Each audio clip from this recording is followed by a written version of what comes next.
In the year 9802 CE, the stars stretched out like an endless canvas of forgotten dreams.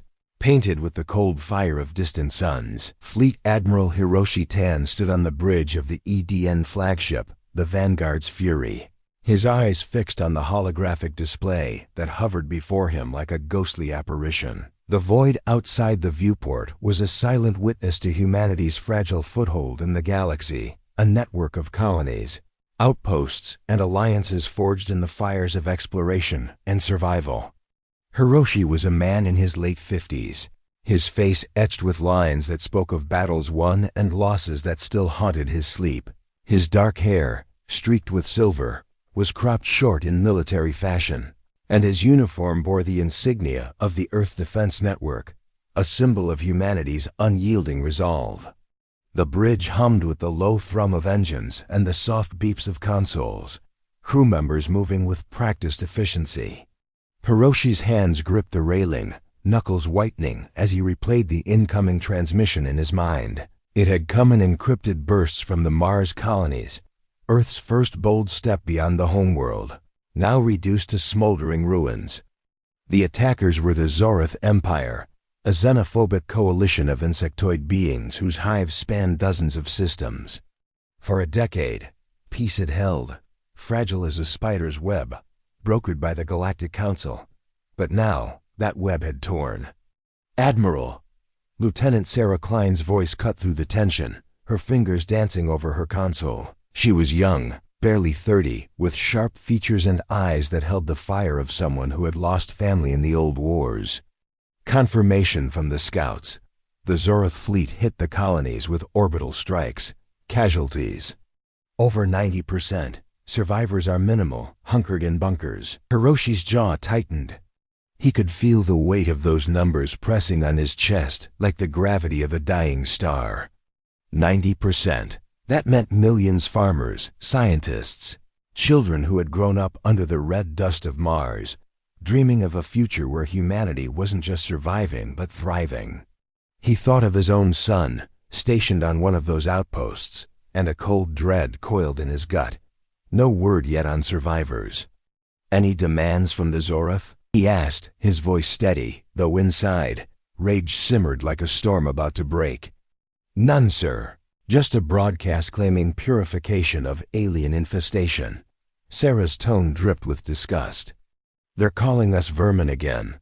The crew around him shifted uneasily. Ensign Tomas Ruiz, a burly engineer with tattoos peeking from his sleeves, muttered under his breath, "Bastards." After all these years of treaties, Hiroshi turned to face them, his presence commanding the room like a gravitational pull. "We don't break." "Not now. Patch me through to Earth Command." As the connection established, he straightened, drawing on the well of calm that had seen him through countless crises. But beneath it, emotions roiled: anger, grief, a fierce protectiveness for what remained of humanity. He remembered his wife's last words before she passed from the lingering effects of a radiation leak years ago. "Promise me you'll keep them safe, Hiroshi." All of them. He had promised, and now that vow burned in his veins. The holographic image of General Elena Vasquez flickered to life, her expression grim. She was based in the fortified bunkers beneath Geneva, coordinating the remnants of Earth's forces. "Admiral Tan, report.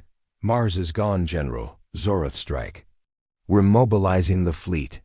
His words were clipped, efficient, but she could see the storm in his eyes.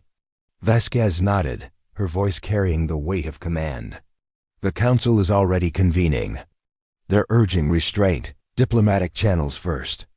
Hiroshi's fist clenched at his side. Restraint? While the ashes of their people cooled in the vacuum. "With respect, General, diplomacy failed us once." "It won't again," she sighed, a rare crack in her armor. "I know, but the Council fears escalation. The Zorath aren't alone. They have allies whispering in the shadows. We strike back, and the galaxy turns on us." The conversation lingered in Hiroshi's mind as he paced the bridge later, the stars blurring past in hyperspace jumps. The Vanguard's Fury was a behemoth of human engineering, sleek hull plated with adaptive armor, weapons arrays that could level continents, and engines that bent spacetime to humanity's will. But it wasn't just metal and circuits. It was a testament to human ingenuity, born from the desperation of a species that had clawed its way from a single blue planet to the stars. Hiroshi stopped at a viewport, gazing out at the swirling nebula they passed, a riot of colors that reminded him of Earth's auroras. Was it coincidence that they survived the jump unscathed, or something more? He wasn't a religious man, not in the traditional sense, but in moments like these, he felt a quiet order to the universe, a design too intricate for chance. "This can't just be an accident," he murmured to himself, echoing words his grandfather had said during the Great Exodus from Earth. A soft chime pulled him back. It was Captain Liam O'Connor, his second in command, entering the bridge with a datapad in hand. Liam was Irish descent, broad-shouldered with a red beard that defied regulations, and a laugh that could lighten the darkest shifts. But now his face was somber. "Sir, intel from our deep space probes. The Zorath are regrouping at their border outposts. Looks like they're expecting retaliation." "Good," Hiroshi replied, a edge to his voice. "Let them expect it." Liam hesitated, then lowered his voice. "The crew's talking, Admiral. They're angry, but scared. We've been at peace so long. Kids on board who never knew war." Hiroshi placed a hand on Liam's shoulder, feeling the tension there. "Fear is human, Captain. It's what makes us fight harder. Tell them this. We're not just avenging Mars. We're reminding the galaxy why humanity endures." As the fleet assembled in the shadow of Jupiter's rings, dozens of ships from nimble fighters to colossal dreadnoughts, Hiroshi addressed the armada via holocast. His image projected across every bridge, every mess hall. "Brothers and sisters of Earth," he began, his voice resonant, carrying the rhythm of a leader who knew the cost of words. "Today we face betrayal. The Zorath have struck at our heart, our future. But we are humanity. We who tamed fire, split atoms, reached for the stars when our world crumbled. They think us weak because we chose peace. They are wrong." Cheers echoed through the coms, a wave of defiance that bolstered his spirit. But inside, doubt gnawed. Was this the right path? The council had sent envoys, pleading for talks. Hiroshi had read their message. Violence begets violence. Let mercy guide you. Mercy, it was a choice, one humanity had made time and again. But when revoked, the fleet jumped to the edge of Zorath space, sensors pinging enemy signatures. Hiroshi's mind raced with strategies, flanking maneuvers, EMP bursts, quantum torpedoes, human cleverness at its peak. Yet, as they closed in, a transmission pierced the static. The Galactic Council, broadcasting love from their crystalline chamber on Nebula Prime. "Citizens of the galaxy," the Council's arbiter intoned, a ethereal being of light and shadow. "We condemn the Zorath aggression but implore humanity to stand down. Retaliation will shatter the peace we've built." Hiroshi muted the feed, turning to his crew. "They don't understand. Peace isn't given. It's earned." His eyes met Sarah's, seeing the resolve there mirror his own. But in her gaze, he caught a flicker of something else, faith perhaps. She wore a small cross around her neck, a relic from Earth. "Sir," she said softly, "whatever happens, we're not alone in this." He nodded, unsure if she meant the fleet or something greater. The stars outside seemed to wink in agreement, a subtle harmony in the chaos. Tensions mounted as the fleet skirted detection, weaving through asteroid fields like ghosts in the night. Hiroshi's thoughts drifted to his son again. Had he survived? The uncertainty fueled his determination. In the war room, maps glowed with potential targets. Zorath outposts, supply lines, their vaunted hive worlds. But Hiroshi's plan was bolder, riskier. "We don't hit their fleets," he announced to his officers. "We go for the heart." Liam's eyes widened. "The homeworld? That's suicide." "Not the planet," Hiroshi corrected, a grim smile playing on his lips. "The sun." Murmurs rippled through the room. It was madness, human madness, the kind that turned the tide of history. Using experimental stellar disruptors, Devices born from black hole research, they could destabilize a star, turning it supernova. Ingenuity wrapped in wrath. As preparations hummed, an alien scout vessel blipped on sensors. Incoming!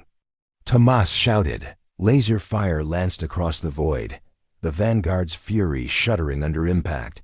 Hiroshi barked orders. Evasive maneuvers. Return fire. The battle was fierce, a dance of light and death. Human pilots outmaneuvered the Zorath drones with creative flare looping through debris, using gravity slingshots. One fighter, Calcine Phoenix, took a hit but ejected a decoy pod, fooling the enemy into wasting shots. Hiroshi watched from the bridge, heart pounding, emotions raw, pride in his people, fear for their lives. They emerged victorious, but not unscathed. Casualties reported, 3 ships down, dozens lost. Hiroshi visited the medbay, where wounded lay in Regan pods. One young ensign, barely conscious, gripped his hand. "Did we get him, sir?" "We will," Hiroshi promised, his voice thick. In that moment, he felt a surge of empathy, the human bond that made them strong. As he left, a medic whispered, "He'll make it." Not luck. Someone wanted him to live. Hiroshi paused, glancing at the stars through a porthole. A quiet awe settled over him, the universe's vast intelligence whispering through the silence. The fleet pressed on, deeper into enemy territory. Whispers of doubt crept in. Was this vengeance or justice? Hiroshi wrestled with it in his quarters, staring at a faded photo of his family. Mercy was a choice, but so was survival. Alarms blared. Council interceptors approaching, not to fight, but to block. "Stand down, humanity," their message pleaded. Hiroshi's response was silent determination. The retaliation was coming, and the galaxy would learn the cost of betrayal. And as the stars aligned in eerie perfection, Hiroshi wondered if a greater hand guided their path. The fleet hovered on the precipice of no return, and in the quiet before the storm, Hiroshi whispered, The Vanguard's fury drifted in the shadow of a dead moon, engines cold, running silent. Outside the viewport, the Zorath primary star burned a dull, hateful orange, bloated and ancient, cradling the hive-world Zorath Prime like a jealous god. Hiroshi Tan stood alone on the observation deck, hands clasped behind his back, watching the light of that star crawl across the polished deck plates. It felt wrong, that light, too calm, too ordinary for what they were about to do. Behind him the hatch hissed open. Captain Liam O'Connor stepped through, boots soft on the metal. He didn't speak at first. He simply joined Hiroshi at the glass, red beard catching the star glow like fresh blood. "They're ready," Liam said at last. "Stellar disruptors armed. Quantum lances charged. The math checks out. 37 minutes after detonation, the star goes nova. 41 minutes after that, Zorath Prime is glass." Hiroshi nodded once. His reflection stared back at him, older than he remembered. 41 minutes, he repeated, voice low. "That's how many billion sentient lives." Liam exhaled through his nose. 7.8, give or take a few hatcheries. Silence stretched between them, thick as vacuum. Somewhere deep in the ship a ventilation fan clicked on, then off again, like the universe clearing its throat. "You ever think," said Liam, "that maybe the Council's right? That we're about to become the monsters they always whispered we were?" Hiroshi turned. For the first time in days the mask slipped. Exhaustion and grief carved deep trenches around his eyes. "Every damn second, Liam. Every second since the Mars beacon went dark." He saw his son's face again. The last holla he'd received, his boy grinning in a dusty Martian greenhouse, holding up a single red tomato like it was the Holy Grail.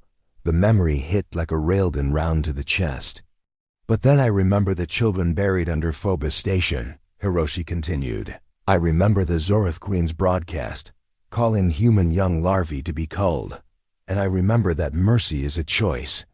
And they revoked ours the moment they glassed our colonies." Liam looked away, jaw working. "There's still time to hit their fleets instead," Cripple them. Force surrender, we could. No, the word cracked like a whip. Then softer. No, if we leave their hive world intact, they rebuild. In 50 years my grandchildren fight the same war. In 100, they come for Earth itself. This ends here. A soft chime sounded, Sarah Klein's voice over the intercom. Admiral, Council delegation is hailing again. They're insistent. Hiroshi closed his eyes. Patch it to the observation deck. The air shimmered, and the arbiter of the Galactic Council appeared in holoform, tall, translucent, limbs of living starlight. Around it floated the representatives of a dozen species. Avian Veyari, crystalline Lithari, the methane-breathing Clythe, whose environment suits glowed soft blue. Admiral Tan, the arbiter intoned, voice layered with harmonics that hurt human ears. We speak with one voice. Stand down. The Zorath Queen has agreed to parley. Reparations, censure, exile of the warcast. There is still a path that does not bathe the galaxy in blood. Hiroshi stared at the apparition. Every instinct screamed to spit in its non-existent face. Instead, he reached into his pocket and pulled out a small, battered data shard. The last transmission from Mars. He held it up. This is from Colony ESA 7, he said quietly. A teacher recorded it while hiding 30 children in a ventilation shaft. You can hear the orbital strikes. You can hear her singing to them so they wouldn't be afraid.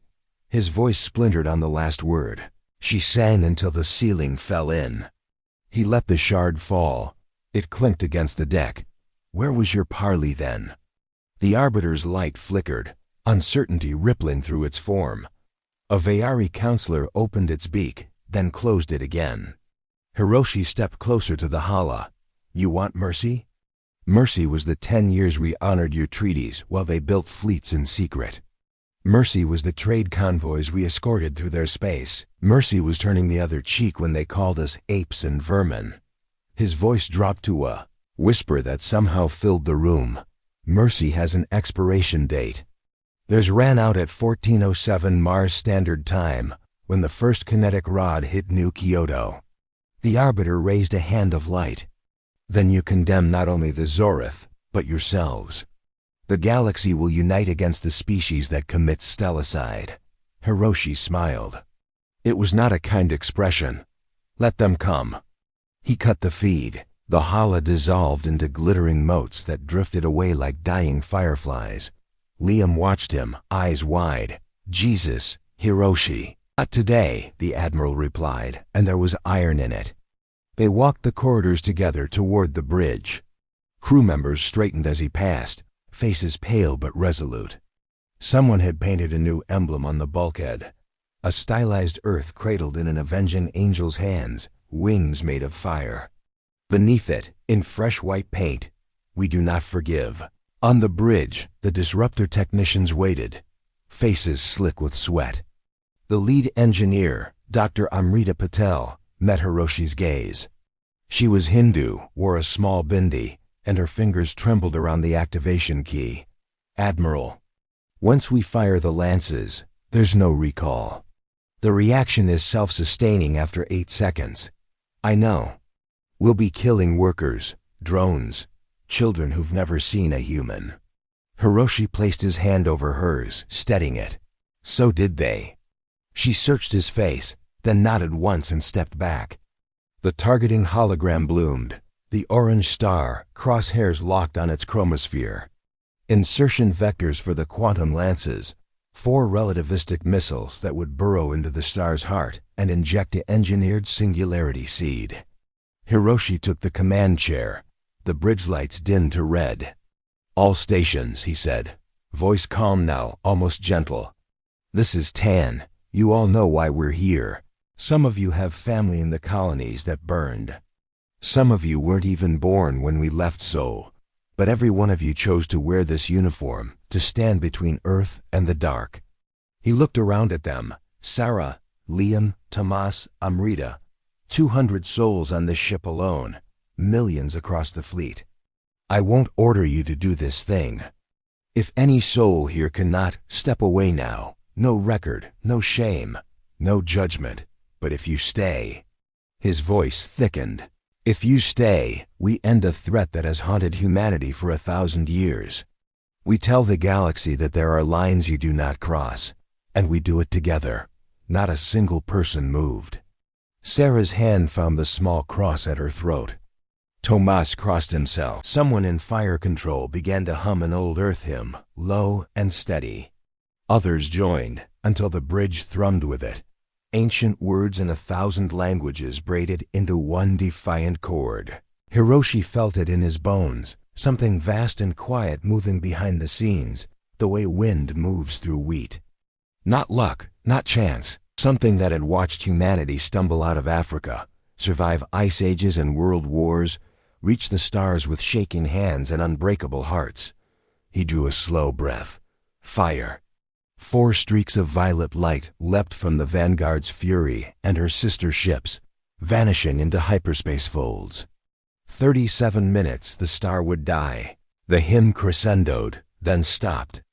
In the sudden silence, Hiroshi whispered the first prayer he'd spoken since childhood. "If you're there, forgive us. And if you're not, well, we'll manage anyway." Outside the viewport, the Zorath sun continued to burn, serene and unaware, for 36 more minutes. On the observation deck below, a young ensign stared at that sun and felt, for reasons he could not name, the sudden urge to fall to his knees. He resisted, but tears ran down his face all the same. The countdown ticked. And somewhere, in the spaces between atoms, between heartbeats, between mercy and justice, the universe held its breath. 37 minutes to annihilation, and the first doubt began to whisper that perhaps God himself was watching to see which choice humanity would make. The bridge was so quiet that the soft click of cooling metal sounded like gunshots. Hiroshi remained in the command chair, spine straight, eyes fixed on the chronometer projected above the main holotank. Red numerals bled downward with merciless precision. Every soul on the Vanguard's Fury seemed to breathe in the same slow rhythm, as if the entire ship had become one organism, lungs expanding and contracting in dread. Sarah Klein stood at tactical, fingers hovering over her console but never quite touching it. She stared at the star as though it might suddenly blink and confess it had all been a mistake. Liam O'Connor leaned against a bulkhead, arms folded tight, beard hiding the tremor in his jaw. Dr. Patel had retreated to the disruptor control alcove and was whispering in Sanskrit, eyes closed, palms pressed together. 0 hours 34 minutes and 12 seconds. A soft alert chimed. Incoming tight beam from the fleet. It was Captain Aisha Rahman of the dreadnought Indomitus, her dark eyes wide and wet. "Admiral," she said, voice cracking, "we just picked up a Zorath civilian broadcast. It's leaking across all bands." "They know." Hiroshi's throat tightened. "Put it through." The main screen filled with static, then resolved into a cavernous chamber deep inside Zorath Prime. The feed was shaky, handheld. A Zorath worker drone, chitin dull, wings tattered from age, held the camera while another, smaller, clutched her thorax. In the background, millions of Zorath filled vast hive tunnels, clicking and hissing in panic. Queens stood on balconies, mandibles working soundlessly. A translator overlaid the chittering. "They say the humans have poisoned our sun. They say the skyfire is coming. Mothers are eating their eggs so the young will not suffer the burning." The queens command calm, but the hive mind screams. The drone holding the camera tilted it upward. Through a transparent dome, the orange sun hung, still serene, still beautiful. "We never met a human," the drone clicked. "We only followed orders, please. We do not want to die." The feed cut to black. 0 hours 31 minutes and 45 seconds. The bridge lights flickered. Someone let out a sound that was half sob, half curse. Hiroshi felt his heart stutter. For one impossible second, he saw his son's face superimposed over the alien young clinging to their mother. Same terror. Same innocence caught in the gears of war. He stood so fast the chair rolled back and crashed. "Open a channel to the lances," he ordered, voice raw. Sarah spun. "Sir?" "Do it." Her hands flew. 4 green icons appeared, the quantum lances already deep inside the star's convection zone, singularity seeds pulsing, waiting for the final trigger. "Range to abort window?" he demanded. 29 minutes, 11 seconds, Patel called from the alcove. After that, the cascade is irreversible. Hiroshi stared at the countdown. 0 hours 29 minutes and 10 seconds and falling. Liam stepped forward. "Hiroshi, what are you doing?" He didn't answer. He walked to the holotank, reached out, and touched the icon for Lance 1. A prompt appeared. "Abort sequence? YN." His finger hovered. Every eye on the bridge burned into him. He thought of Mars, of tomato plants crushed under rubble, of a teacher singing lullabies while the sky fell, of the Zorath Queen's cold declaration, "Human larvae must be cold." He thought of the drone begging for her children. He thought of a night on Earth long ago, lying on a roof with his wife, watching Perseid meteors. She had whispered, "Look how many stars, Hiroshi. Someone made all this beauty. How can he allow us to be so cruel to each other?" He had had no answer then. He had none now. 0 hours 27 minutes and 2 seconds. Sarah's voice, small. "Admiral, whatever you decide, we're with you." Tomas Ruiz crossed himself again, muttering the act of contrition under his breath. Hiroshi looked up at the chronometer, then at the star. It was brighter now, the first tremors of the singularity seed rippling across its surface like heat haze over desert sand. He closed his fist. The prompt vanished. "Hold course," he said, so quietly they almost missed it. Then louder, iron returning. "We do not abort." A collective exhale, half relief, half horror. Liam sagged against the bulkhead. "God help us."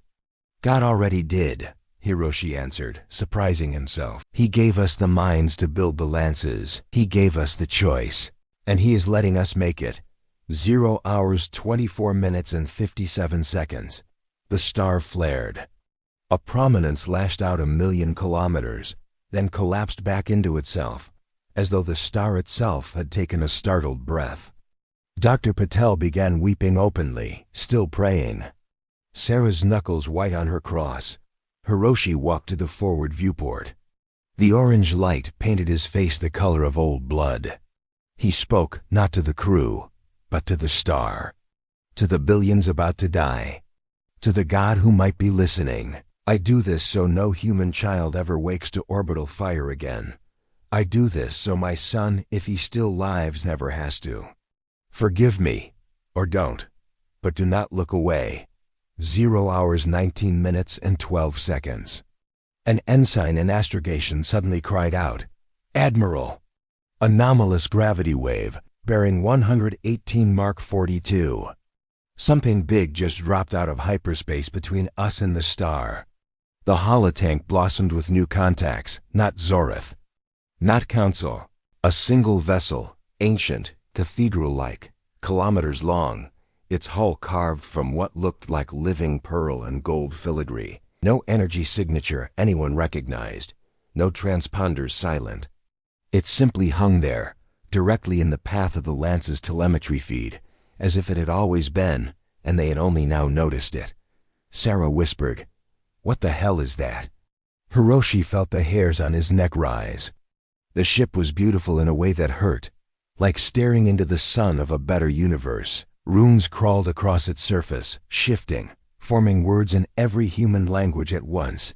"Be not afraid." The chronometer froze at 0 hours 17 minutes and 47 seconds. Every console on the bridge went dark, then lit again with the same message repeating in soft gold letters. Liam's voice shook. "Are we being jammed?" "No," Patel breathed. "We're being listened to." Hiroshi stepped closer to the glass. The alien vessel, no the presence, turned slowly until one vast, luminous facet faced the Vanguard's fury. Inside that facet, stars moved. Whole galaxies birthed and died in silent majesty. A single thought, not heard but felt, pressed gently against every mind on the ship. It was vast, sorrowful, proud, tender. "I have seen your pain. I have weighed your choice. Watch. The chronometer unfroze and leapt backward, 0 hours 36 minutes and 58 seconds again. The quantum lances vanished from sensors as though they had never been fired. The star dimmed to its original sullen orange. On Zorath Prime, the panic broadcast ceased. The queens fell silent. And across the fleet, every human felt the same impossible warmth settle in their chest, like the memory of a mother's arms, like forgiveness they had not earned. Hiroshi fell to his knees, not in terror, but in recognition. The cathedral ship lingered for one heartbeat longer, long enough for every soul aboard to understand they had been measured and somehow still loved, then folded itself into light and was gone. The chronometer read 0 hours 0 minutes and 0 seconds, but the star still burned. And somewhere in the dark between galaxies, something ancient exhaled. The bridge lights came back up, the consoles rebooted, and Hiroshi Tan rose slowly to his feet, tears cutting clean tracks through the dust on his cheeks, because the wrath of humanity had just been overruled by a mercy far older than the stars. The bridge lights returned one by one, soft white instead of combat red. As if the ship itself were waking from a dream it did not wish to remember. No one spoke. Hiroshi Tan stood in the middle of the deck, uniform jacket unbuttoned, chest rising and falling too fast. Salt tracks dried on his face. His hands trembled, not from fear, but from the sudden absence of a weight he had carried for weeks. The rage was still there, coiled like a wounded animal, but it had been paused, listening. Liam O'Connor was the first to move. He walked to the forward viewport and pressed both palms against the glass, staring at the empty patch of space where the cathedral ship had been. His reflection stared back, pale, eyes wide. "It was real," he whispered. "Tell me you all felt it too." A murmur rippled through the bridge, half prayer, half confession. Sarah Klein had sunk into her chair, both hands clasped around her cross so tightly the chain cut into her neck. Tears fell onto the console in perfect spheres that refused to break surface tension, as though gravity itself had forgotten how to be cruel. Dr. Patel laughed once, a cracked, wondering sound. "The lances are gone. Completely gone. Not destroyed, erased, like they never existed." Tomas Ruiz crossed himself for the third time, then simply left his hand over his heart, afraid to let go. Hiroshi finally found his voice. It came out hoarse, fleet-wide channel. "Now." Sarah's fingers moved without looking, muscle memory overriding shock. Every screen on every ship lit with his face. "All hands," he said. "Stand down from combat stations. Repeat, stand down. The threat to Zorath Prime has been neutralized." He paused, swallowed. "By intervention we do not yet understand." 1,000 voices answered at once, overlapping, some cheering, some sobbing, some simply asking if their admiral had lost his mind. He let them speak for 10 full seconds, then raised one hand. Silence fell like a guillotine. "I know what we prepared to do," he continued. "I know what we were ready to become. And I know someone just reached into space-time and rewrote physics to stop us." His voice cracked again. "I don't have answers. I have orders. Turn to rally point Epsilon 9. Maintain silence discipline. No one speaks of this outside the fleet until Earth Command says otherwise." He killed the feed. For a long moment, the only sound was the gentle thrum of life support. Then Sarah stood, walked to Hiroshi, and without asking permission wrapped her arms around him. He stiffened, the old soldier reflex, then folded into her like a man who had forgotten he was allowed to be held. Liam joined them. Then Tomas. Then every officer on the bridge until they stood in a knot of shaking humanity, breathing the same recycled air, sharing the same impossible awe. When they finally pulled apart, Hiroshi wiped his face with the heel of his hand. "Get me Earth," he said quietly. And the Council, both at once. 0 hours 12 minutes and 47 seconds after the vanishing. The twin Halas appeared side by side. General Elena Vasquez in the Geneva War Room, and the Galactic Council's arbiter flanked by its entourage. Both images flickered, transmission lag from light hours away, but the shock on every face was instantaneous. Vasquez spoke first. "Hiroshi, we lost your fleet on long-range scopes for 7 minutes. Then every sensor in the system screamed at once. What the hell just happened?" Before he could answer, the arbiter's light flared blinding white. "Admiral Tan," it said, voice stripped of its usual harmonics raw. "Zorath Prime reports their sun is stable. Their astronomers detected a quantum cascade beginning inside the chromosphere. Then it simply ceased. As though the laws of physics were suspended. A pause. Our own observatories confirmed the human quantum lances vanished mid-flight. Not exploded. Vanished." The Veari counselor's feathers were fully erect, trembling. The Clive envoy's suit lights strobed in distress patterns. The arbiter leaned forward.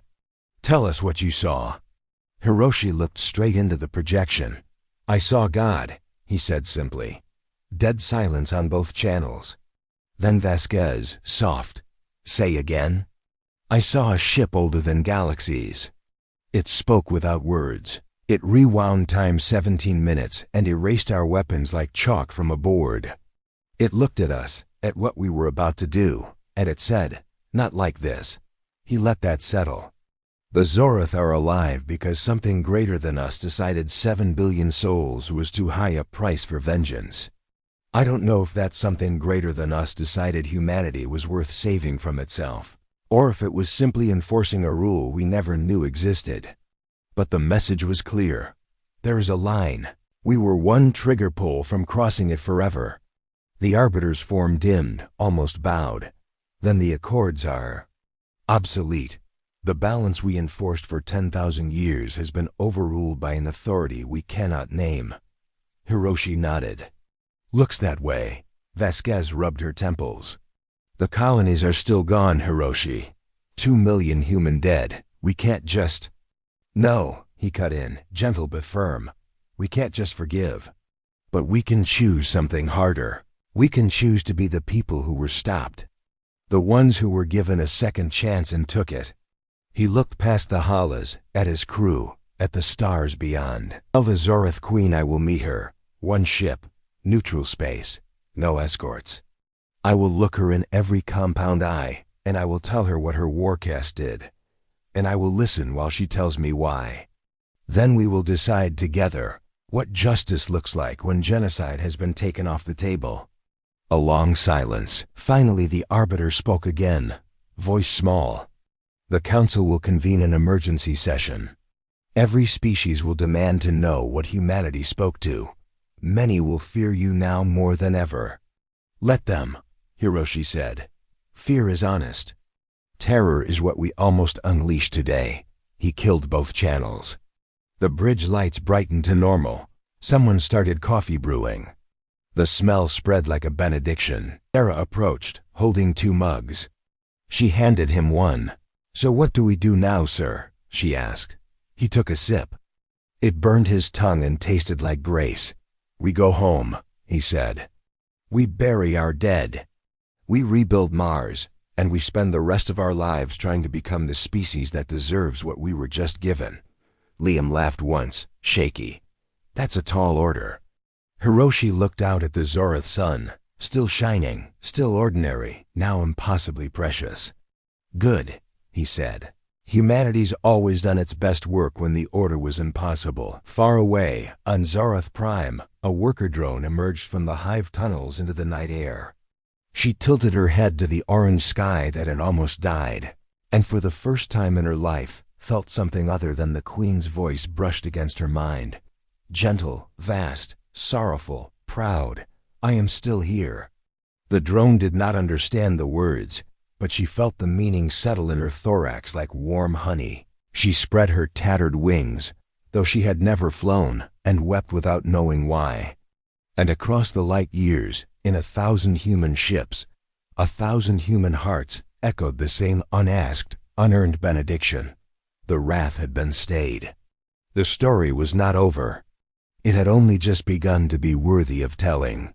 But in a forgotten corner of the Vanguard's Fury's sensor logs, A single frame remained, time-stamped the exact moment the cathedral ship vanished, a perfect silhouette of outstretched wings, spanning an entire constellation, burning with a light that had no spectrum humanity had ever named.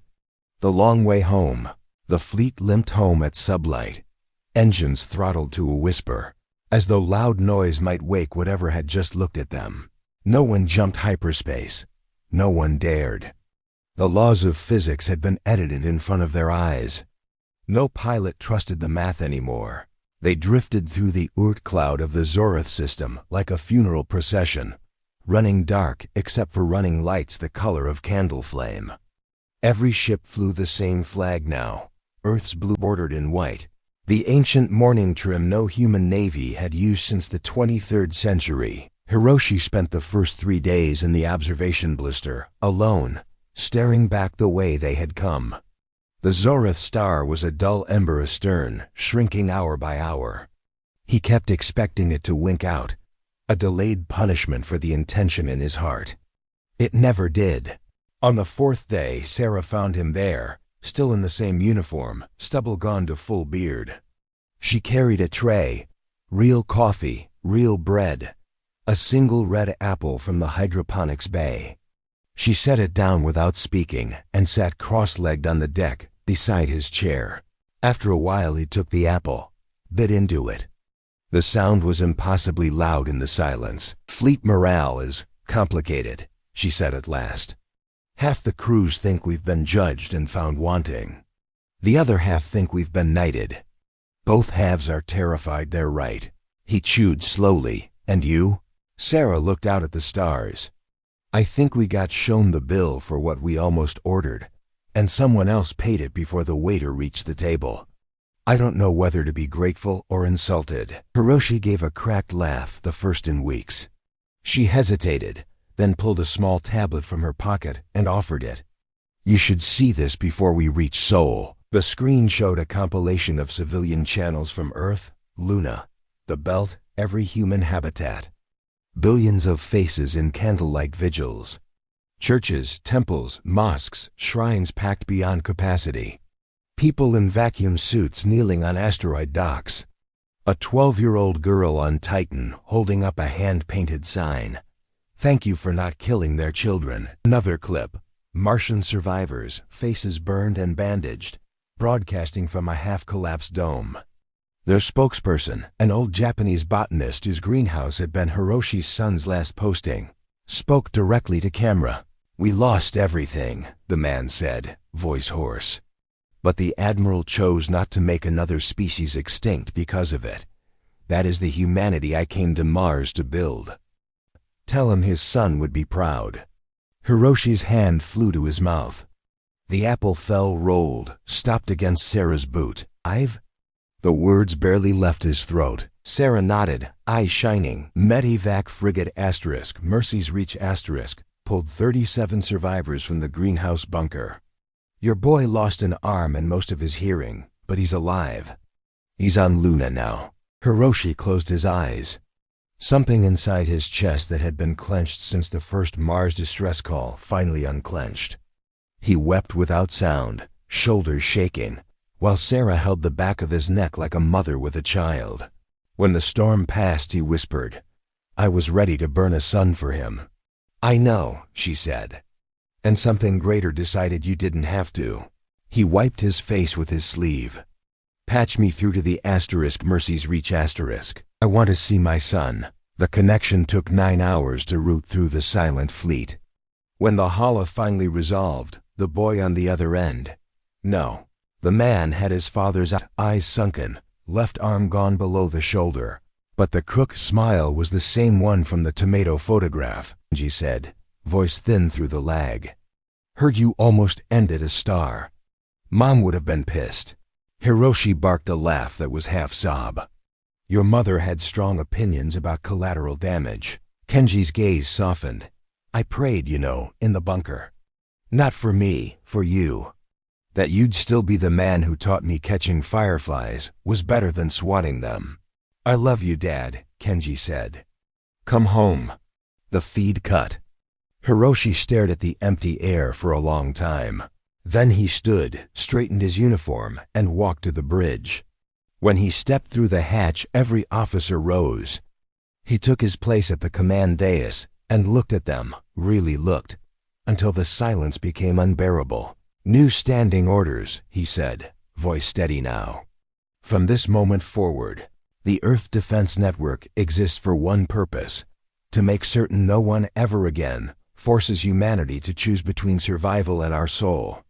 We will be stronger than any empire, wiser than any council, and kinder than the universe has any right to expect." He drew a slow breath. "And if the day comes when kindness is no longer enough, we will still choose, because something out there believes we are capable of it.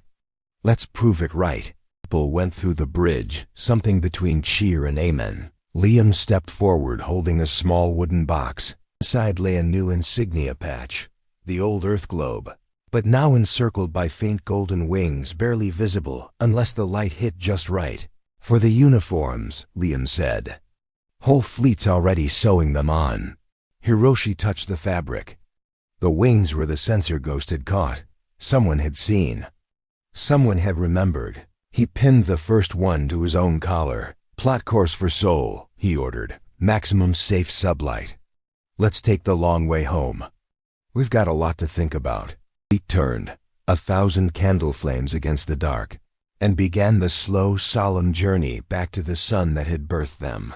Behind them, the Zorath star continued its ancient burn, unaware it had been reprieved. Ahead, the Milky Way waited, vast and watchful. Where in the deep, something with wings made of galaxies smiled a quiet, sorrowful, proud smile, because humanity had chosen, for the first time in its bloody, brilliant history, to put the weapon down when no one could have stopped them from firing it. The age of monsters was over. The age of miracles had just begun. But miracles, Hiroshi was learning, came with interest. And the bill would come due in ways no one, not even the wings themselves, could yet foresee. 3 weeks out from Seoul, a single unmarked probe slipped from hyperspace on an intercept vector, carrying a message sealed with a symbol older than language, a circle pierced by 7 rays, the same rune that had burned across the cathedral ship's hull. Requested a meeting, not with Earth, with the Council, with Admiral Hiroshi Tan, alone. And the stars themselves seemed to lean in, listening for his answer. The probe hung 500 kilometers off the Vanguard's Fury's port bow. No larger than a shuttle, matte black, drinking starlight. No engines, no emissions. It simply existed where it had not existed a heartbeat earlier, the way a thought arrives. Hiroshi stood in the main shuttle bay wearing a plain duty uniform, sidearm left in his cabin. Behind him, the blast doors were sealed. Ahead, the force field shimmered pale blue, holding vacuum at bay. Only Sarah and Liam were with him, both visibly unhappy. "You sure about this, Admiral?" Liam muttered. "One man. No escort. Could be a Zorath trick. Could be a singularity bomb." Hiroshi gave a tired smile. "If they wanted us dead, Liam, we would never have left Zorath space." Sarah's hand rested on her slug thrower anyway. "Permission to stun anything that moves wrong?" "Denied," he said gently. "We were just taught what happens when we reach for weapons first." The probe unfolded. Petals of night-black alloy peeled back like a flower made of obsidian blades. Inside was no cockpit, no machinery, only a single figure standing in empty air. Human-shaped, male, skin the color of deep space just before dawn. Hair like molten silver moving, though there was no wind. Eyes, galaxies. Not containing galaxies, actually galaxies. Spiral arms turned slowly in his irises. He wore a simple robe the shade of nebulae, and his bare feet did not quite touch the deck. He stepped through the force field as though it were mist and stopped 3 paces from Hiroshi. Sarah's pistol cleared leather before her brain caught up. Liam's hand clamped on her wrist. The stranger inclined his head, a gesture ancient with courtesy. "Admiral Hiroshi Tan," he said, and his voice was every lullaby and every war cry humanity had ever known, braided together. "I am called the Emissary. I serve the one who stayed your hand above Zorath Prime." Hiroshi's mouth went dry. We felt him. Yes, and he felt you. The emissary's gaze moved across the three humans, lingering on Sarah's cross, on Liam's clenched fist, on the faint golden wings now sewn above Hiroshi's heart. He is pleased and grieved. Both are possible when one loves reckless children. Liam found his voice. If you're here to punish us. I am here to offer context, the emissary interrupted, not unkindly, and a warning. And if you will accept it, a burden. He lifted one hand. The shuttle bay lights dimmed until only the glow from his skin remained. Between them the air thickened and became a window into deep time. Hiroshi saw Earth as a blue-green jewel cradled in darkness, saw the first fires kindled in African caves, saw pyramids rise, cities burn, nations war, children starve, children laugh. Saw Hiroshima bloom white, saw Apollo's fire carry men to the moon, saw the great exodus when the homeworld coughed its last clean breath. Then faster, colonies on Luna, Mars, the Belt, the Kuiper, first contact with the Vyari, the century-long wars, the Council's peace, the quiet decade, the betrayal at Mars. And threaded through every frame, almost invisible unless you knew to look, moments when humanity should have died and did not. A meteor diverted by a hair's breadth. A plague that burned itself out one mutation short of apocalypse. A little girl on a burning colony ship who found the one working escape pod. Every near miss accompanied by the faintest shimmer of wings. The vision narrowed to the Zorath system, to the exact second the quantum lances vanished. The cathedral ship unfolded again, larger this time, filling half the sky, and at its heart a presence so vast, the mind slid off it like water off glass. That was only the smallest fraction of his attention, the emissary said quietly. A whisper. You were never abandoned, only free. Freedom is expensive. Hiroshi's voice came out rough. Why show us mercy and not them? The Zorath killed 2 million of us. The emissary's galaxies turned, sorrowful. Because you were the ones holding the match, Admiral. The Zorath acted according to their nature. Hive, instinct, fear. You were about to act against yours. Had you fired, the image of God breathed into human dust would have cracked. Some images once broken cannot be remade. Sarah whispered, so we passed a test? No, the emissary said. You were prevented from failing one. There is a difference. Liam shifted. Then what's the warning? The emissary's expression grew grave. Galaxies dimmed. The Zorath Queen did not order the attack alone. A deeper darkness moved her, something older than your stars, that feeds on the moment a species chooses extinction over forgiveness. It has tasted many civilizations. It hungers for yours, because humanity, alone among his children, carries both the spark to destroy suns and the capacity to choose not to. Images flashed, shadowed councils on worlds long dead, species that had reached the same crossroads and fired. Their stars snuffed out not by weapons, but by consequence, causality itself recoiling. It almost had you, the emissary continued.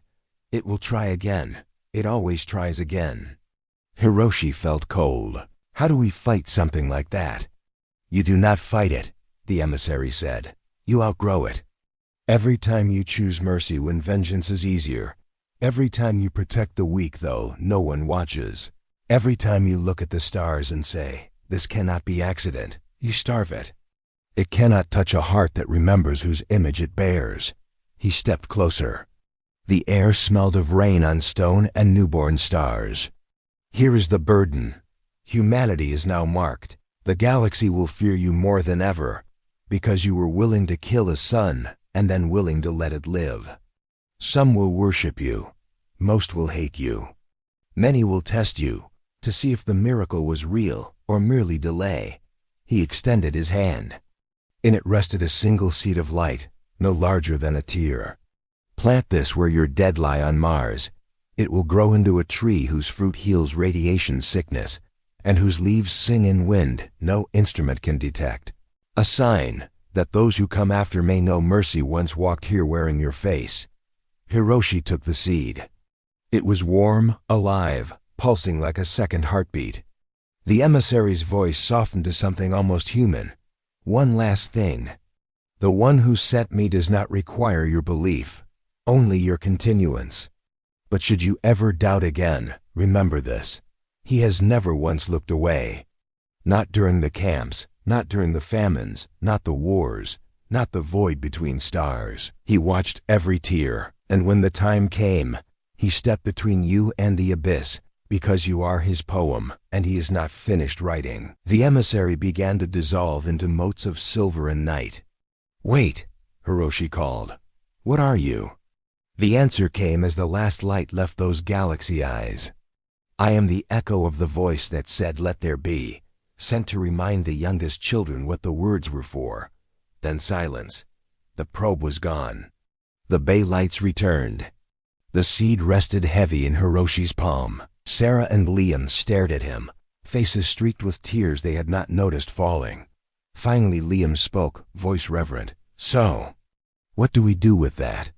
Hiroshi closed his fist around the light. We go home, he said. We plant a tree on a dead world. And we spend the next 1,000 years trying to become the answer to a question the universe asked with our own blood. Far away, in the dark between galaxies, the great wings folded once, satisfied, and turned their gaze elsewhere. But not too far elsewhere, never too far. And when the Vanguard's fury finally crossed the heliopause of Sol, every sensor in the system lit up at once, because something vast and unseen had followed them all the way home, content to simply watch for now. Earth's retaliation shocked the galaxy. The Council fell into terrified silence. Mars' arrival was not triumphant. There were no parades, no brass bands, no orbital flypasts. Only silence, broken by the low moan of wind across half-buried domes and the static of a planet still bleeding radiation into the night. The Vanguard's fury settled on the cracked apron of New Kyoto Spaceport, landing struts sinking into rust-colored dust that had once been topsoil imported from Earth. Around her, the rest of the fleet took up mooring stations in high orbit, running lights dimmed to half, like candles at a wake. Hiroshi stepped down the ramp alone. The airlock cycled. Cold, thin air slapped his face, carrying the metallic taste of perchlorates and old blood. He wore no pressure suit, only the duty uniform with the faint golden wings now standard across every human ship. The seed in his pocket pulsed once, warm against his heart. Waiting for him on the pad were 300 survivors, bandaged, burned, limping. Yet every one of them stood straight when they saw him. At the front stood Kenji, left sleeve pinned neatly where an arm had been, eyes shining with something fiercer than pain. Father and son met halfway. No speeches. They simply crashed together, foreheads touching, breathing the same thin air, holding on as if the planet itself might tear them apart again. When they finally separated, Kenji managed a crooked grin. Told you Mom would be pissed. Hiroshi laughed, a broken sound that turned into a sob he refused to let finish. Behind them, the survivors parted. A path had been cleared through the dust to a shallow crater where the central greenhouse dome had stood. Nothing remained but twisted alloy ribs and a single scorched olive tree that had somehow still clung to life, leaves black but defiant. Hiroshi walked the path. Every survivor reached out as he passed, touching his sleeve, his shoulder, the golden wings, as though to be certain he was real. At the crater's heart waited a small wooden box lined with Martian soil mixed with ashes of the dead. A priest, a rabbi, an imam, and a Shinto Kannushi stood around it in quiet circle, no one claiming precedence. Hiroshi knelt. The seed in his hand had grown since the emissary placed it there, now the size of a peach pit, glowing softly like a captured star. He pressed it into the soil. Nothing happened for 3 heartbeats. Then the ground trembled, gently, the way a sleeping giant shifts in dreams. A shoot, thin as a child's finger, pierced the rust-red dust. It rose, unfurled 2 silver-green leaves, then a third, then 100,000, until a sapling stood waist-high, bark the color of moonlit pearl. Branches spread like welcoming arms. Roots spidered outward beneath the cracked concrete, drinking radiation the way earthly trees drink sunlight. Within minutes it was 10 meters tall, then 30, then 100. Leaves singing in a wind that was not there. A chorded harmony older than language. Survivors fell to their knees. Some wept, some laughed. Some simply stared, mouths open, as the tree's canopy blotted out Phobos and filled the sky with living starlight. Radiation counters across the planet began to fall, not slowly, instantly. Background counts plummeting toward terrestrial normal as the tree exhaled something into the atmosphere that no instrument could name. Kenji whispered, "Dad, look." From every cracked dome, every buried bunker, every half-melted habitat, green shoots pushed through regolith. Grass, flowers, a single red tomato vine curled around a child's abandoned shoe and bloomed white.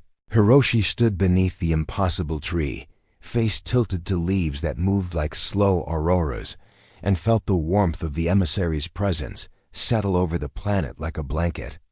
A voice, not heard but known, rushed every mind on Mars. This is what mercy looks like when IT is chosen. The tree bore its first fruit that same hour, luminous spheres hanging heavy among the leaves. A little girl, no older than 6, radiation sores fading from her cheeks even as she reached up, plucked one and bit into it. Juice ran down her chin like liquid sunrise. She looked at Hiroshi and smiled with teeth already straightening, eyes already clearing. "It tastes like my mother's singing," she said. And Mars, dead for centuries, began to live again. Word spread at light speed. Within days, every human settlement from Mercury orbit to the Oort cloud turned toward the red planet that was suddenly, impossibly green at one pole. Pilgrims came by the millions, ships clogging the approach lanes. People walking the last kilometers on foot just to touch the bark, to lie in the shade that cooled skin, burned by years of ultraviolet. The Council sent observers. They hovered at the edge of the system, afraid to come closer. Their instruments recorded the radiation drop, the impossible biosphere, the tree whose gravitational constant was fractionally wrong, as though it existed slightly out of phase with the rest of the universe. They sent one message, trembling with static. "We request permission to send no reply." Hiroshi did not answer them. He was busy. He and Kenji spent their days beneath the tree, planting seedlings grown from fallen fruit. Each seedling took root in places that should have been sterile forever. The glassed crater of Phobos Station, the irradiated sands of Valles Marineris, the mass graves where 2 million had been hastily buried. Wherever a seedling was placed, water followed, then grass, then life. At night, father and son sat against the trunk that now rose half a kilometer into the thinning sky, backs against living wood that thrummed like a heartbeat. Kenji's new prosthetic arm, grown from the tree's bark and grafted seamlessly, flexed silver-green fingers in the starlight. "Think the Council will ever forgive us for being forgiven?" Kenji asked one evening. Hiroshi leaned his head back, feeling the tree's quiet song in his bones. "They don't have to," he said. "Forgiveness isn't theirs to give."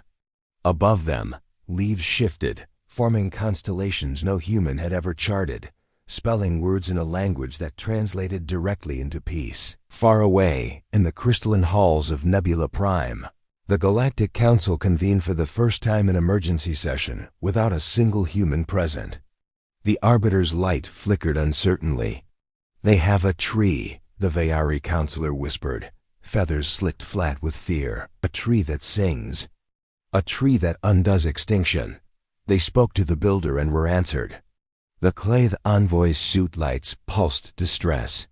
They were ready to kill a sun, and instead were given Eden. What do we do with a species that terrifies the void itself, and is then handed creation as a reward? No one had an answer. The Arbiter finally spoke, voice small. "We wait, we watch, and we pray, whatever gods we still possess, that humanity never again finds itself with its finger on a trigger." Back on Mars, under the spreading branches, Hiroshi slept for the first time in months without nightmares. In his dream, the emissary stood beside him, galaxy eyes soft. "The darkness I warned you of," the emissary said, "is already moving. It wears many faces. Some will come as refugees, some as allies, some as friends bearing gifts.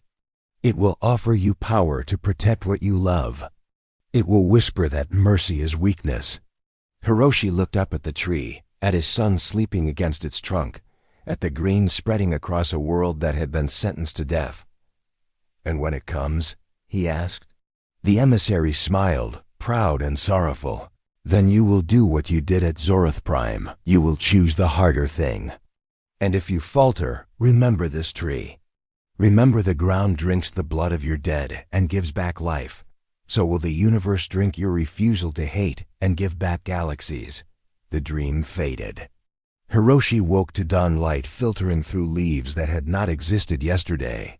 Kenji was already up, prosthetic hand buried in the soil, planting another seedling, number 4127. "Morning, Dad," he said without looking up. "Think we'll need a bigger planet soon." Hiroshi really laughed for the first time since Mars burned. Above them, the tree sang quietly to itself, a lullaby for a species that had almost lost its soul, learning how to walk again. And high overhead, invisible to every sensor, the great wings spread wide across the ecliptic, patient, watchful, proud. The age of miracles had only begun, but miracles, as the emissary had warned, always come with interest. And 9 months later, a ship with no registry dropped out of hyperspace at the edge of Sol System.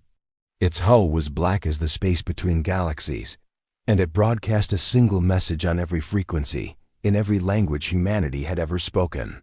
"I bring a gift for the ones who spared a son. Open your doors. I come in peace." The tree on Mars stopped singing for the first time since it bloomed, and every leaf turned, as one, toward the newcomer. The black ship hung just inside the heliopause, motionless, drinking every photon that touched it. No heat bloom, no neutrino signature, no reflection. It was a hole cut into the shape of a vessel. Every defense grid in the Sol System snapped to red alert. Rail batteries on Luna tracked it. Torch missile farms in the belt spun up.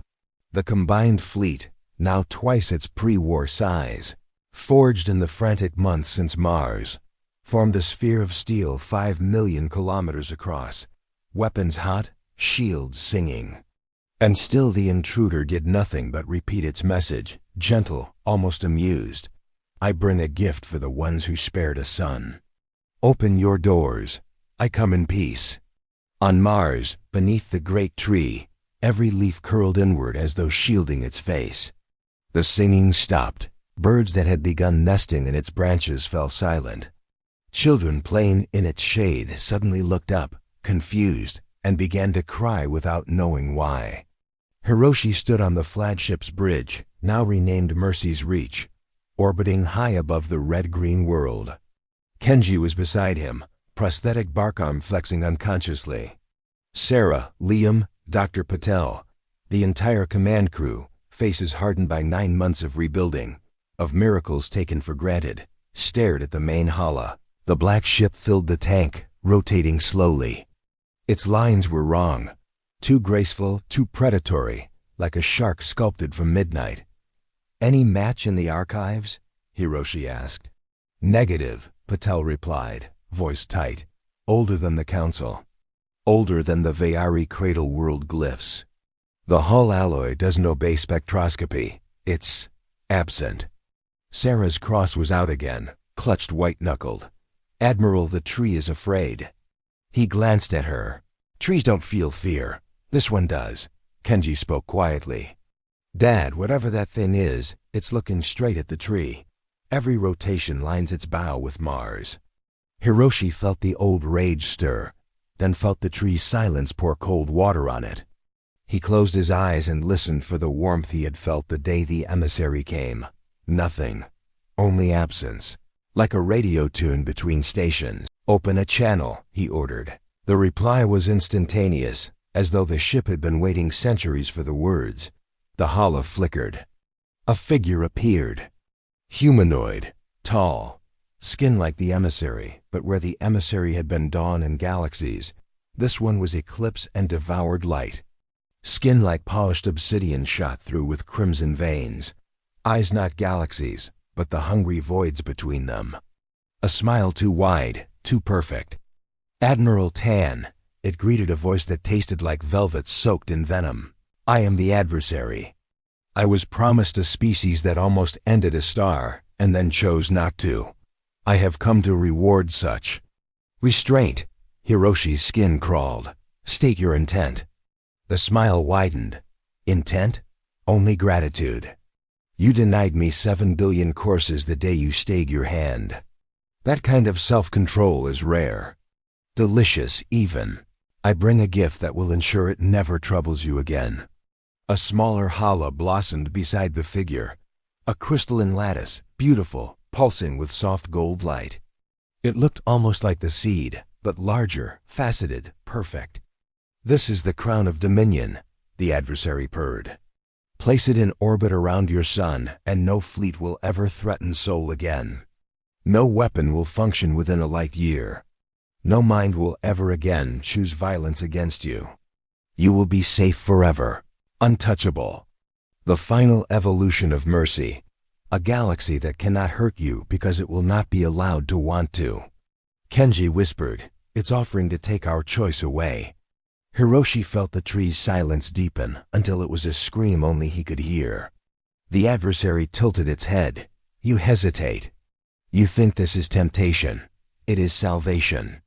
Imagine never again burying children under red dust. Never again standing on a bridge wondering if today you become the monster. Accept the crown and the question dies forever. Images flooded the bridge unbidden. Mars green and whole from pole to pole. Children laughing in streets that never knew bombardment. Earth's oceans blue again. Humanity spreading across the stars with no enemies, because no one would be capable of enmity. Sarah took a step back, shaking her head. It's lying. It has to be. The Adversary's eyes found hers. Little believer. Your God stopped you from destroying one sun. I offer to save every sun your children will ever live under. Who truly loves you more? Liam growled. Get off my bridge. The figure ignored him, gaze fixed on Hiroshi. Think of your son's missing arm, it whispered. Think of the mothers singing silenced under rubble. Accept the crown and such melodies will never be cut short again. Hiroshi felt the offer sink hooks into his exhaustion, his grief, his terror of failing his people a second time. Safety forever. Peace without cost. The ultimate mercy. He looked at Kenji, at Sarah's cross, at the golden wings on every uniform. Then he looked at Mars below, where the great tree stood leafless now, branches curled like fists, and he understood. The emissary had not come to prevent genocide. He had come to preserve the possibility of forgiveness. This thing wanted to remove the possibility entirely. Hiroshi straightened. When he spoke, his voice was quiet iron. No. The Adversary's smile faltered, the first crack in perfection. Clarify. We refuse the gift. The crimson veins in its skin flared. You would choose war? Suffering? The risk of another Mars? I choose the risk of being human, Hiroshi said. We will keep our monsters and our saints. We will keep our tears and our lullabies. We will keep the terrible, beautiful freedom to choose wrong and then choose right again. You offer a cage lined with gold. We've outgrown cages. The Adversary hissed, a sound like galaxies tearing. You will die screaming. Maybe, Hiroshi allowed, but we will die singing. He turned to Sarah. Target that ship with everything we have. Fire on my mark. The Adversary laughed, delighted. Your weapons will not fire. I have already. Hiroshi lifted his hand. Every leaf on the great tree on Mars unfurled at once. A single note, pure, heartbreaking, ancient, rang out across the vacuum. It was not sound, it was recognition. The black ship shuddered as though struck. Cracks of golden light spider-webbed across its hull. The Adversary's form flickered, rage and fear mingling. "You think your gardener will save you twice," it snarled. "He is bound by his own rules. He will not." The tree's note deepened into a chord that vibrated in bones, in souls. Across the fleet, every golden wing patch on every uniform ignited with soft fire. Crew members staggered, not in pain, but in sudden, overwhelming memory of every time they had chosen kindness when hatred would have been easier. The black ship began to unravel, threads of night peeling away into screaming light. The Adversary shrieked, voice cracking into 1,000 dying stars. "This is not finished." The tree's final note rang out like the first word ever spoken, and the black ship was simply gone. No explosion. No debris. Only perfect silence. Then, gently, the tree began to sing again, softer than before, the lullaby of a mother rocking an exhausted child to sleep. On the bridge, Hiroshi sagged into the command chair. Kenji caught him before he fell. Far above, the golden wings on every uniform dimmed to warm ember glow and stayed lit, permanent now, a reminder and a promise. Sarah looked at the empty space where the Adversary had been, then down at Mars where green spread farther each minute. "So that was the interest on the miracle," she said. Hiroshi nodded, voice raw. "We just paid it." Liam barked a laugh that was half sob, with interest. Kenji looked at his father, eyes fierce with pride. "Worth it?" Hiroshi looked at the tree, at the living world below, at the fleet of free men and women who had just told the devil himself to get lost. He smiled, tired, radiant, utterly human. Every credit. Far away, in the deep where no light reaches, something vast and winged exhaled in quiet satisfaction. The poem was still being written, and humanity had just proven it could still surprise its author. But 9 years later, when the next child was born under the singing tree who had no shadow at noon, the midwives wept, because the infant's eyes held galaxies slowly turning, and when it cried, the leaves answered in perfect harmony. The age of miracles was not over. It had only just begun to bear fruit. 9 years passed under the singing leaves. Mars was no longer red. From orbit it looked like a second Earth. Oceans of emerald forest, rivers reborn from ancient ice, cities grown from the tree's own wood-living architecture that breathed and healed itself. The great tree stood at the geographic center, its trunk now 5 kilometers wide, roots threading the planet like veins, canopy a perpetual aurora visible from space. Humanity had changed. Children born after the miracle grew faster, healed quicker, dreamed in colors no retina should perceive. They spoke of the quiet voice that whispered when they were afraid, showed them how to forgive bullies, how to share the last apple, how to look at the stars and feel watched with love instead of indifference. They called themselves the Garden Generation. And on the 9th anniversary of the tree's blooming, in a birthing house woven from living branches at the tree's foot, a boy was born. The midwives knew the moment he drew breath. His cry was not a cry at all, but a chord 3 perfect notes that made every leaf on the planet shiver in harmony. His eyes opened immediately, and in them turned slow spirals of light. Galaxies birthing, living, dying, birthing again. The mother, a survivor of old Mars who had once hidden in a bunker singing to frightened children, wept without sound as the child reached up and touched her cheek. Where his tiny fingers brushed, the radiation scar she had carried for decades faded to smooth skin. The father, a quiet agronomist who had planted the first seedlings with Kenji, simply fell to his knees. Outside, the tree's song changed. For 9 years, it had been a lullaby. Now it became something grander, an anthem, vast and welcoming, as though greeting a long-awaited guest. Word reached Hiroshi on Luna, where he now served as Elder Admiral of the unified human fleets. Gray-haired but unbowed, golden wings at his collar now threaded with living silver from the tree itself. He took a shuttle down alone. The journey from the port to the tree took 3 hours on foot. No vehicles were allowed near the heart anymore. Pilgrims lined the living path, parting silently as the old admiral walked beneath arches of woven branches. Children ran alongside, touching his sleeve, whispering, "Thank you for choosing mercy." When he reached the birth-in house, Kenji waited outside, older now, married. His bark arm entwined with living vines that bloomed tiny white flowers when he was happy, which was often. "He's asking for you," Kenji said simply. Hiroshi entered. The child lay in his mother's arms, gazing upward with those impossible eyes. Hiroshi approached. The boy smiled a smile too wise for any infant and extended one small hand. Hiroshi took it. Warmth flooded him, the same warmth he had felt the day the emissary came. The black ship unraveled. But deeper now, complete. Images poured gently into his mind, not imposed but shared. He saw humanity 1,000 years hence, ships of living wood sailing between stars on solar winds, worlds healed by children's songs, ancient enemies kneeling together beneath trees grown from Martian seeds. He saw the adversary bound, not by chains, but by the sheer weight of 1,000,000,000,000 small kindnesses.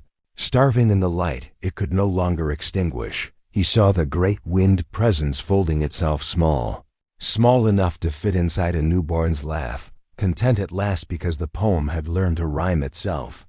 And he saw himself old and fading, lying beneath the tree while generations sang him across the final threshold. The boy, now a man with galaxies in his eyes, holding his hand exactly as he held it now. The vision ended. The child spoke, not with a baby's voice, but with the voice of every human who had ever chosen mercy when vengeance would have been easier. It was soft, intimate, final. "You kept the door open, Hiroshi Tan. You chose the harder thing, and the universe walked through. This is the fruit. His name will be Emmanuel. And through him, all humanity will remember whose image it bears." The child's eyes dimmed to ordinary brown, galaxies hidden now behind the veil of ordinary miracles. He yawned, curled tiny fingers around Hiroshi's thumb, and slept. Outside, the tree's anthem swelled until it filled the sky, audible on every human world, translated into every language as a single sentence. "It is finished, but not ended, never ended." Hiroshi sat beside the bed, holding the hand of the future, and wept the way old soldiers weep when the war is finally truly over. Years later, historians would argue about the moment humanity became something more.